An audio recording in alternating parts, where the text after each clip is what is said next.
ఒక చిన్న 4 లైన్లు మెసేజ్ పెడితే అది చదవడానికి కూడా బద్ధకమే. మనం చెప్తాం క్లియర్గా. అంటే నాకుండే తాకిడికి నేనేంటంటే నాకు ఫోన్లు చేయొద్దని చెప్తా. అందులో రాస్తా క్లియర్గా ఇది మెసేజ్ 4 లైన్లు ఉంటాయి. ఎగ్జాంపుల్ ఇప్పుడు ఇదేంటంటే suppose if you want to get trained in the cyber security area you please ఈ లింక్ క్లిక్ చేయి, డోంట్ కాల్ మీ అని చెప్తా. Message me WhatsApp if you need anything అని చెప్తాను నేను. అక్కడితో ఆగరాళ్ళు అసలు అది కూడా చదవరు. ఆ కింద 4 లాస్ట్ లైన్ దాకా చదవరు, ఎమ్మటే ఫోన్ కొడుతూనే ఉంటారు. సో మెసేజ్ పెట్టా కదమ్మా అంటే నేను చేసే సేవ. దీంట్లో నేను నా లైవ్లీవుడ్ని వదిలేసి నేను ఫుల్ టైం దీని మీద కేటాయించలేను కదా. సో నా లైఫ్ నాకు ఉంటుంది కదా. అక్కడ నేను వాళ్ళకి అక్కడ కొంచెం మనకి ఇబ్బంది అనిపిస్తూ ఉంటుంది. లైవ్లీవుడ్ అంటే నాకు ఇంకోటి అడగాలనిపిస్తుంది. పిల్లలు పిల్లలు అంటే నా ఫ్యామిలీ నాకు ఒక కొడుకు, బట్ మాకు 3 పిల్లలు. 3 పిల్లలు ఎట్లా అంటే మా అక్కకి 2 పిల్లలు, నాకు ఒక కొడుకు. సో ముగ్గురు పిల్లలు మా పిల్లలే. ఓకే. ఏం చదువుతున్నారు వాళ్ళు? మా పెద్దవాడు అక్క పెద్ద కొడుకు వాడిని మెల్బోర్న్లో ఎంఎస్ చదివించాము. Is a social media manager now. He work for big multinational companies. ఇప్పుడు కూడా డెన్సు అనే ఒక మల్టీనేషనల్ కంపెనీకి సోషల్ మీడియా మేనేజర్గా వర్క్ చేస్తున్నాడు. Is completely work from home. Okay. రెండో వాడు ఎంఎస్ చదివాడు యూఎస్లో. ఈజ్ వర్కింగ్ ఇన్ మైక్రోసాఫ్ట్ అట్లాంటాలో ఉన్నాడు. 3 నా కొడుకు ఇండియానాలో ఇప్పుడు ఎంఎస్ చేస్తున్నాడు పర్డ్యూ యూనివర్సిటీలో, ఇండియానా స్టేట్లో ఉన్నాడు యూఎస్లో. సో అంటే మీ ఫ్యామిలీని ఒక స్టేజ్లో పెట్టిన తర్వాత దీంట్లోకి దిగారా, లేకపోతే ముందు ప్యారలల్గానే? బ్రాహ్మణ సేవ అన్నది అది చెప్తున్నా కదా, మా మదర్ నుంచి వచ్చిన ఇన్ఫ్లుయెన్స్. అది నేను 98 నుంచి నడుస్తూనే ఉంది. బట్ 2007 తర్వాత ఇది ఉధృతమైంది, బాగా ఎక్కువైపోయింది. రామచంద్రరావు గారితో మీకేంటి అంత అనుబంధం? ఫ్యామిలీ ఫ్రెండ్షిప్ అంతేనా? కమ్యూనిటీ రిలేషన్ అంతే. ఇప్పుడు రాముడు ఎక్కడ ఉన్నాడో హెల్ప్ చేయమంటే నేను వెళ్ళిపోతా. వాళ్ళు ఎలక్షన్లో నిలబడేవాడు ఎవరు నన్ను హెల్ప్ చేయమని అడిగినా నేను హెల్ప్లో నో అన్నాం. ఓకే. అందులో అంటే we don't expect anything, just extend our service అంతే. సో ఆయన మొన్న ఎలక్షన్స్లో మరి పోటీ చేశారు, అక్కడ కూడా మీరు ఆయనకి సపోర్ట్ చేశారా? ఆయనకి లాస్ట్ మినిట్లో వచ్చింది టికెట్. ఒక 20 రోజులు నేను ఆయనతో పాటు ఉండటం జరిగింది. ఒక 20,000 సేవ చేశాను అక్కడ. జస్ట్ అంటే బేసికల్గా బ్రాహ్మిన్స్ అంతా కూడా బీజేపీకి ఫర్గా ఉంటారని అంటారు, అందుకని బీజేపీ వైపు వెళ్ళారా? లేకపోతే మీకు మొదటి నుంచి బీజేపీ వాదం ఏమన్నా మీలో ఉందా? నేను ఏ పార్టీకి బేసికలీ ఎఫిలేషన్ కాదు. నేను డిగ్రీ చదివే రోజుల్లో రోవర్స్ క్రికెట్ క్లబ్ అని చెప్పి మా దగ్గర పివి రంగయ్య నాయుడు గారు సెంట్రల్ మినిస్టర్గా ఉన్నప్పుడు ఆయన ఆధ్వర్యంలో ఏదో అప్పుడు కాంగ్రెస్ తిరగం, కొంత కాంగ్రెస్ టచ్ ఉంటుంది, కానీ వాసన అయితే ఉంటుంది. బట్ బీజేపీ అన్నది నేను అంటే అది మోడీ గారి ఫ్యాన్. బేసికలీ ఎవరు బాగా పనిచేస్తే వాళ్ళకి అభిమాని అంతే. ఇప్పుడు ఆయన చేసే వర్క్ నేను ఇప్పుడు మళ్ళీ మీకేం అవి కొత్తగా చెప్పక్కర్లా. సో ఆయన వర్కింగ్ స్టైలు, ఆయన కంట్రీని ఎక్కడి నుంచి ఎక్కడ తీసుకెళ్ళాడు అన్నదాన్ని చూస్తే అంతే. ఓకే. రామచంద్ర గారు బేసికల్లీ నేను ఐఎమ్ కట్టర్ సెల్ఫిష్. బ్రాహ్మణ్ కమ్యూనిటీకి నేను హెల్ప్ చేయాలి, దాంట్లో తప్పేం లేదండి. కానీ ఒక కమ్యూనిటీకే హెల్ప్ చేయడం అనేది కొంచెం అంటే మీ అంత సేవా దృక్పథం ఉండి అన్ని రంగాల మీద అవగాహన ఉన్నవాళ్ళు, సో ఒకళ్ళనే పైకి తీసుకురావాలన్న.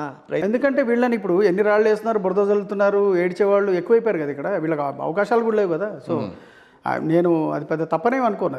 Okay. I don't feel wrong. ఇప్పుడు ఎవరికి వాళ్ళు చేసుకున్నప్పుడు ఇప్పుడు దేశ వ్యవస్థ, దేశ ఎలక్షన్లే అన్ని కుల ప్రాతిపదిక నడుస్తున్నాయి. మనం చేసే ఇంత చిన్న సేవ, మన సముద్రంలో కాకిరెట్ అంతా మనం చేసే సేవ ఒక కమ్యూనిటీ చేయడంలో తప్పే ఉందండి. అట్లానే వేరే వాళ్ళకి చేయకూడదని కాదు.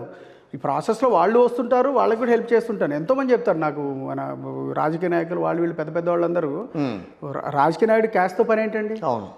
వాళ్ళ కమ్యూనిటీతో పనే ఉంది. వాళ్ళు అడుగుతారు నాకు వారానికి 3-4 పెద్ద వాళ్ళు ఫోన్ చేస్తారు. వాళ్ళు ఫోన్ చేసి ఆదిలాబాద్ నుంచి ఇటు నిర్మల్ నుంచి ఇట్లా ఉన్న మా వాళ్ళు ఉన్నారు, కొంచెం హెల్ప్ చేయండి అంటే, నేను హెల్ప్ విషయంలో ఎవరో నేను చూడను.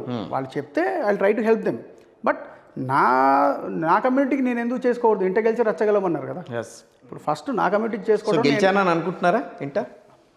గెలుపు నేను అది సాటిస్ఫాక్షన్తో మెజర్ చేస్తాను. గెలుపు ఓటములు నేను సాటిస్ఫాక్షన్తో మెజర్ చేస్తాను. So I'm satisfied. అది మా ఇంట్లో సపోర్ట్, నేను ఇంట్లో ఏం చేసినా మా ఇంట్లో సపోర్ట్. టార్గెట్ ఏంటి? టార్గెట్ ఎంత పెట్టుకున్నారు? నేను చెప్పాను కదా, షార్ట్ టర్మ్ గోల్ 26-27 కల్లా ఒక 25,000 మందికి నేను ఉద్యోగాలు ఇప్పేయాలన్న దాంతో పోతున్నా. ఇవి ఎలా సాధ్యం పడతాయంటే ఈ జాబ్ మేళాలు పెంచుకుంటూ పోవాలి, ఎక్కువ చేయాలి. ఎక్కువ చేస్తే ఒక షాట్లో 3,000 4,000 ఆఫర్లు రోల్ అవుట్ అవుతున్నప్పుడు ఒక 5-10 జాబ్ మేళాలు చేసామంటే అంతకంటే దాటి నిజంగా అంత రిసోర్సెస్ అవసరం ఉందా కంపెనీస్లో? ఉన్నాయి. ఉన్నాయి. బట్ ఎందుకు బయటకు కనిపించదు చాలా వరకు? They are hunting. అది బైక్కి అంటే ప్రతి కంపెనీ బయటకు వచ్చి చెప్పుకోదు కదా, అడ్వర్టైజ్మెంట్లు ఇచ్చేది ఇస్తారు. మీరు నౌకరీ మాస్టర్ చూడండి ఎన్ని పొజిషన్లు పడుతుంటాయి. కానీ నేను ఇంకొకటి అడగదలుచుకున్నా. monster.com ఉంది, మీరు అన్నట్టుగా లింక్డ్ఇన్ ఉంది, తర్వాత కొన్ని కంపెనీస్ ఉన్నాయి డైరెక్ట్గా హైర్ చేసుకుంటూ ఉంటాయి. అవన్నీ ఉన్నప్పుడు సో మీ దగ్గరికి వచ్చి మిమ్మల్ని అడిగి మీ ద్వారా వెళ్ళి జాయిన్ అవ్వటం. యాక్చువల్గా నౌకరీ రోలు మానిస్టర్ రోలు ఇప్పుడు తగ్గిపోయినాయి. Because they have become very expensive for any company. ఈ రోజున మీరు ఒక ఐటీ కంపెనీ ఉంటే ఒక నౌకరీ క్రెడెన్షియల్ ఒకటి తీసుకోవాలంటే maybe you have to pay 10 lakhs or something. దాన్ని నేను ఫస్ట్లో 2010 2015లో వాడినట్టు నౌకరీ ఇప్పుడు లేదు. లిమిటెడ్ డేటా ఇస్తారు, రేట్ ఎక్కువైపోయింది. ఈ జాబ్ బోర్డ్స్ అన్నీ ఇలానే తయారైనాయి, ఎక్కువ రేట్ అయిపోయింది. సో హైరింగ్ కాస్ట్ పెరుగుతుంది కంపెనీకి. హైరింగ్ కాస్ట్ పెరుగుతుంది. ఓకే. ఈ సోషల్ మీడియా వచ్చిన తర్వాత ఏంటి, ఒక మెసేజ్ బయటకు వదిలేస్తే టక్క నాలాంటి దగ్గరికి వస్తుంది, ఏమంటే నాలాంటి 1,000 మందికి ఇస్తాడు, టక టక టక టక రెజ్యూమేలు వెళ్ళిపోతూ ఉంటాయి. ఎన్ని వాట్సాప్ గ్రూపులు మెయింటైన్ చేస్తున్నారు మొత్తం మీద? నా దగ్గర 250 పైన ఉంటాయి. నా దగ్గర overall Brahmins unity for ever అని అది ఓన్లీ బ్రాహ్మణులకి హెల్ప్ చేయడం కోసమనే అది పెట్టింది. అవి బోల్డ్ అని గ్రూపులు ఉన్నాయి. ప్లస్ బ్రాహ్మిన్ యూత్ సర్వీసెస్ అని చెప్పాను, కేవలం ఎంప్లాయ్మెంట్ ఎంపవర్మెంట్ అన్నా కదా, దాన్ని ఫోకస్ చేయడం కోసం అవి ఉన్నాయి, ఆ గ్రూప్స్ ఉన్నాయి. వాటిల్లో కేవలం జాబ్స్ పోతా ఉన్నాయి, ఓన్లీ జాబ్ గురించే వెళ్తుంది ఇన్ఫర్మేషన్. జాబ్ అండ్ ఏమన్నా ఇటువంటి ఈ ముద్రా లోన్స్, ఏమన్నా ముద్రా లోన్ అనేది చాలా మంచి కాన్సెప్ట్. యాక్చువల్ ప్రధానమంత్రి గారు పెట్టిన 5 lakhs వరకు ఇస్తారని విన్నాను. 10 lakhs దాకా ఇస్తారు. 10 lakhs వరకు ఇస్తారు. ఇంకా జనాలకి తెలియని చాలా ఉన్నాయి.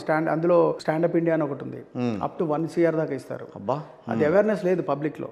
ఎందుకంటే అవేర్నెస్ లేదు అంటానికి మళ్ళీ మనం ఈ యాంగిల్ రాజకీయాల్లోకి వెళ్ళాల్సి వస్తుంది. ఎందుకు వెళ్ళాలంటే ఈ స్టేట్లో కనుక బీజేపీ గవర్నమెంట్ ఉన్నట్టయితే వాటిని బాగా ప్రచారం విరిగా చేసేవాళ్ళు, ఎక్కువ చేసేవాళ్ళు.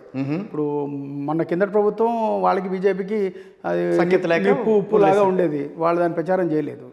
సో ఇప్పుడు వచ్చిన కాంగ్రెస్ ప్రభుత్వం కూడా మరి ఏం చేస్తాం, వాళ్ళు ఇంకా సెటిలే కాలేదు. ఇంకా వాళ్ళు మేబీ చేస్తారా జనాలకు ఉపయోగ పనులు, ఏ పార్టీ తీసుకొచ్చినా మంచిదే కదా.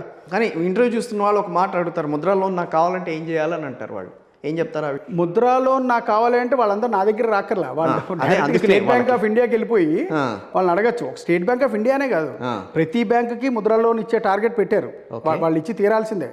కాకపోతే మేమేంటంటే బ్యాంకర్ రిస్క్ తగ్గించడం కోసం అని చెప్పని మా వాలంటీర్ టీము మేమేం చేసామంటే వాళ్ళకి ముందే చెక్ లిస్ట్ వాళ్ళకి పంపించి, బాబు నాయన ఈ ప్రీ రిక్విజిట్స్ ఉంటాయి, ఇవన్నీ రెడీ చేసి పెట్టుకోండి, అప్లికేషన్ ఫిల్అప్ చేసి మేము ఒక 5-6 ఆఫీసులు పెట్టాం, అంటే కలెక్షన్ సెంటర్ లాగా, అక్కడ సబ్మిట్ చేసేయండి, అక్కడి నుంచి మేము తీసుకెళ్ళి బ్యాంక్ వాళ్ళకి. 1 crore వరకు లోన్ ఇస్తుందని అన్నారు, అదేంటిది? Stand up India. Okay, stand up India. Stand up India loan, అది గవర్నమెంట్ ఆఫ్ ఇండియా ఇనిషియేటివ్. అది ఓకే. వాళ్ళు ఏంటంటే వితౌట్ కాలటరల్ మీరు ఎంటర్ప్రెన్యూర్ కావాలంటే మీరు యూ కెన్ అప్లై దట్. అంటే అది 1 year లోపే అయి ఉండాలి మీరు పెట్టి.